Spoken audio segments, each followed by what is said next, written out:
ભુજ ખાતે પધારેલા ઇન્ડિયન એરફોર્સના સાઉથ વેસ્ટર્ન એર કમાન્ડના air officer commanding in chief air marshal Shri Nagesh કપૂરે કચ્છ જિલ્લા કલેક્ટર શ્રી આનંદ પટેલને સ્પેશિયલ કોમોન્ડેશન ડિસ્ક અર્પણ કરીને ઓપરેશન સિંદૂર દરમિયાન કચ્છ જિલ્લા વહીવટી તંત્ર તેમજ સમગ્ર ટીમ કચ્છની કામગીરીને બિરદાવી હતી। ઓપરેશન સિંદૂર દરમિયાન ભારતીય વાયુસેનાને જરૂરિયાત મુજબની મદદ ઝડપથી પહોંચાડવી, બ્લેકઆઉટ અંગે જનજાગૃતિ તેમજ અન્ય લોજિસ્ટિક અને સિવિલ હેલ્પ માટે કચ્છ જિલ્લા કલેક્ટર શ્રી આનંદ પટેલની આગેવાનીમાં ટીમ કચ્છે પ્રશંસનીય કામગીરી કરી હતી।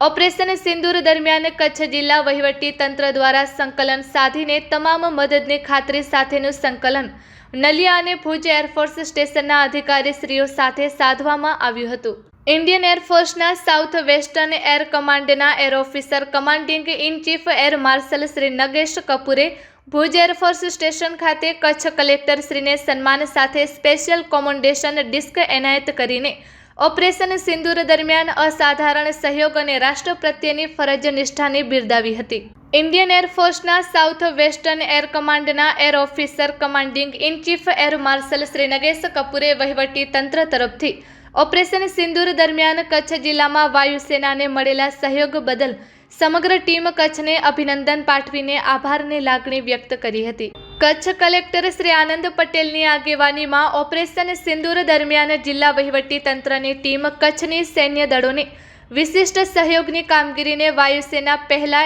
ઇન્ડિયન આર્મી અને BSF દ્વારા પણ બિરદાવવામાં આવી હતી।